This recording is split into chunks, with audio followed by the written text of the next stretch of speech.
Good morning, good afternoon, good evening, no matter where you may be. Today we are at Hanger Clinic. Today's as an appointment for my beautiful wife Valerie. She is getting fitted for a new AFO.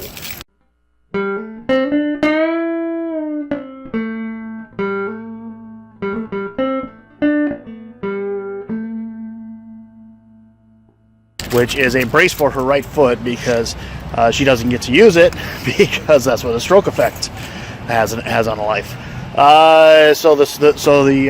Its purpose is to keep her foot at a nice angle, and it also provides other support. So it's a 10 a.m. appointment. We're early. Hopefully we can get in. Beyond that, what else is going on? It's a beautiful day. It's April 23rd. It's April 23rd. Oh my gosh, the month is almost over. So interesting thing. We are parked in a disabled spot right here. Okay. This disabled spot has absolutely no outlier on the side here or one on here. So there's, aside from close proximity to a place where you buy braces and stuff, there's really not much advantage. If we showed up during a busy time here, this spot would not work for us at all. I kind of harp on these things a little bit because we experience it all the time. All the time we have to deal with these parking spaces, and it's part of life dealing in life in a wheelchair, or with a loved one in a wheelchair. So I encourage you, if you see these things, mention it, because you look around here and there are no other disabled spots in this. There's one way over there. Was it 75, 80 feet away from this place? So, I mean, if you needed the extra space for some reason, maybe to get your wheelchair out of your car, this would be not a wonderful place for you. So, anyway, so we got going on. Yesterday was a push day at the gym for Jonathan and I. My shoulders and arms are a little sore, but we're going to get by just fine. I'm going to hit the button for her because that's one of those not their fault. They put it on the wrong side for her because she can't use her right arm. So anyway, we're here and we'll see you later.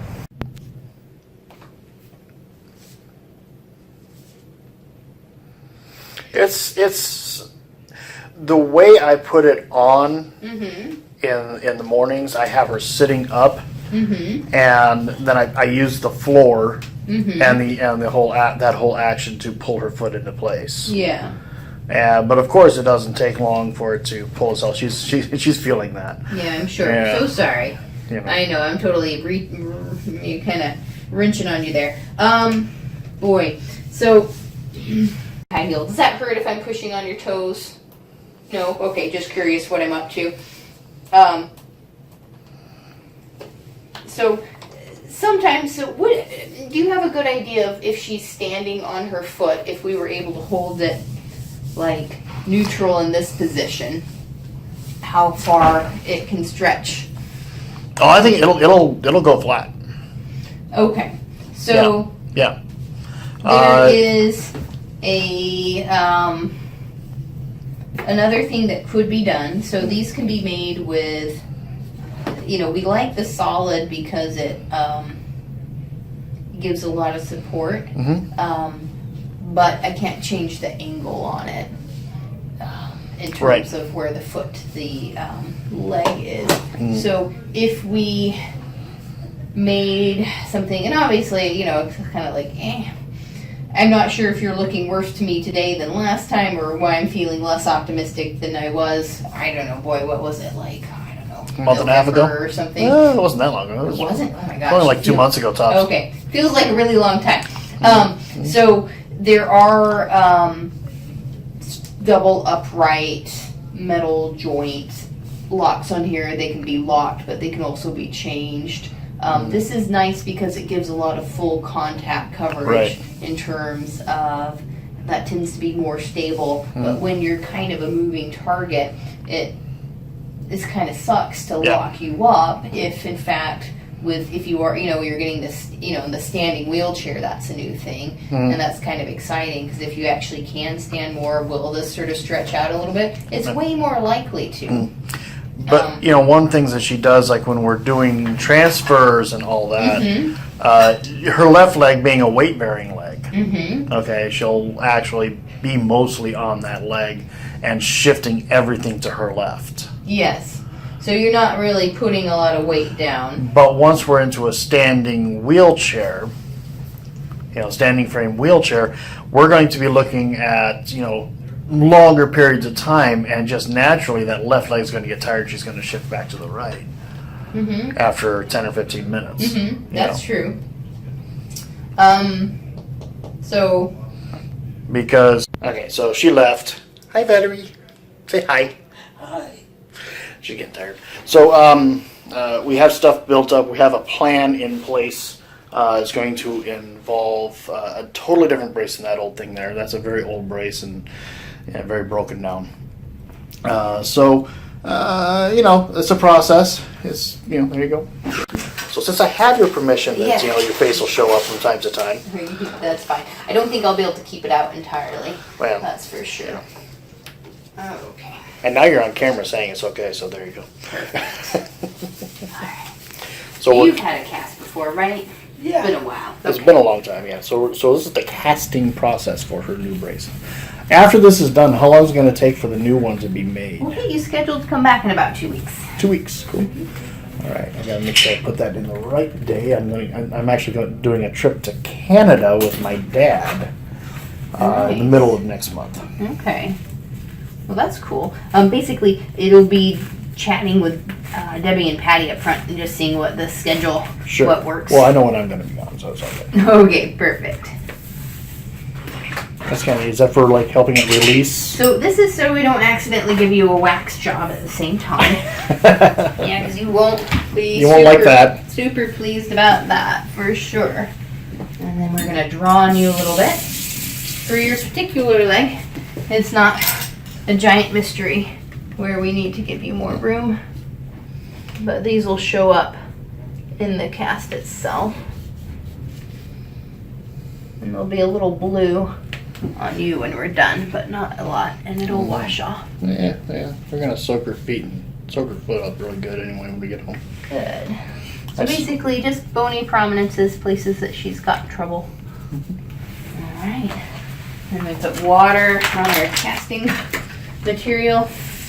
This is the same stuff that if you had a broken arm, you would use, but we don't put a lot of padding underneath, and we put it on thinner. It's like fiberglass stuff? It is. Yeah.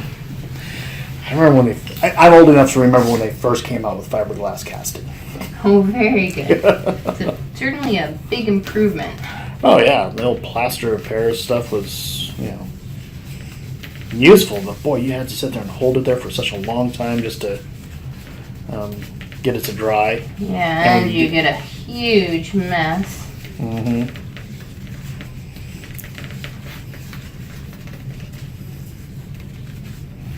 I had a broken ankle. Oh no. You know, when I was a kid. This has a little bit of elastic in it as well, so it contours nicely.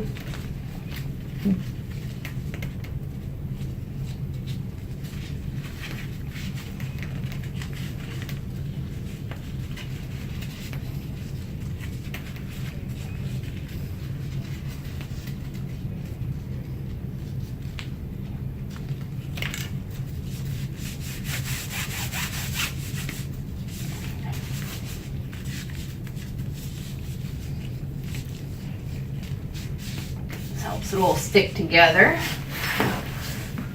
Doesn't like to do terribly well. You gotta argue with it first. Yeah, it would prefer that I pulled it right back over my cutting strip, but it gets hard to cut if you get it too thick. We have a cast saw if we really had troubles, but I prefer not to use it if we don't need to. It's an oscillating blade, so it'll only cut through things that are hard, but it's very noisy. But it's a power tool. This is true. I mean, come on. Who doesn't like a good power tool? How long does it take this to set? Just like a couple minutes. A couple of minutes and that's it? That's probably 3 minutes even. That's pretty cool. Yeah. That's like, you know, quick set cement. Exactly. You'd just be done with your brace in one go. Now, If we can get that angle right, that'd be great. yeah, for sure. Now, I'll be able to wedge this afterwards, so it doesn't need to be perfect. And that'll be done with like a final fitting kind of thing later? Or?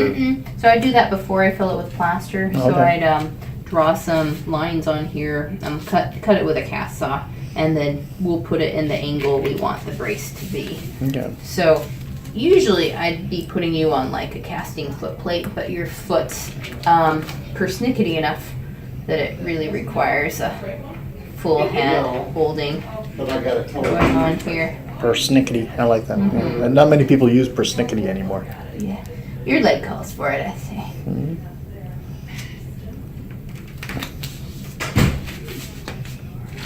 And I'm moving my hands around a little bit so we don't get a brace that's a big old fingerprint. Want the hand in my palm under your foot for life.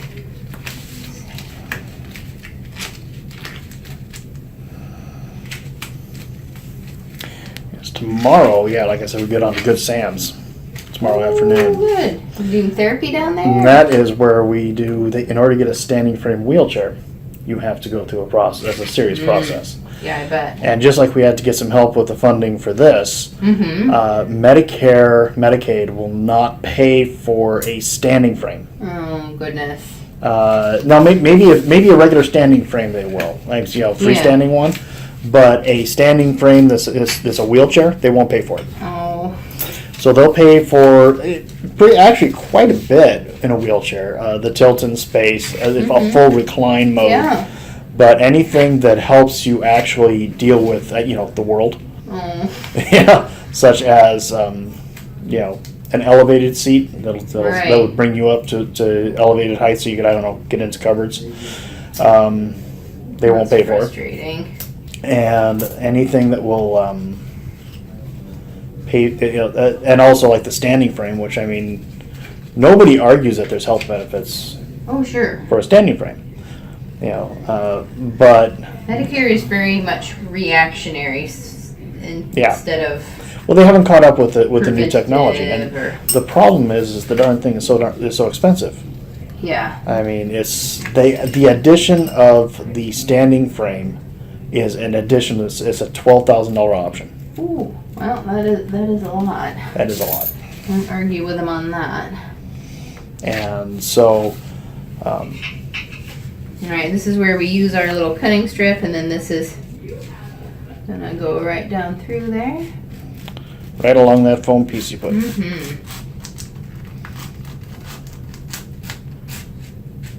Like so. And we let you sit for a little bit longer, but you can hear it's just about hard. We will let left a dent mark from that because you've got some swelling. Yep. And there we go. That's out. And then there's that leg. So I'm going to wedge this. We're going to copy, but we're not bad in terms of holding her foot over. But I'm probably going to correct that a little more too. Okay, that is pretty darn straight. So that was pretty good. Yeah, not bad. So we'll dry you off. I'll bring that back in wedged, so we can basically both be like, yeah, that's where we want it. Yay! Oh, good job, Valerie.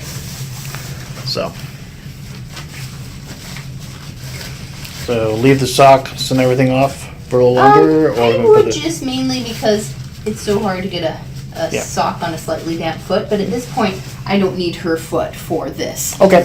So I'm going to be. Let me take a look here.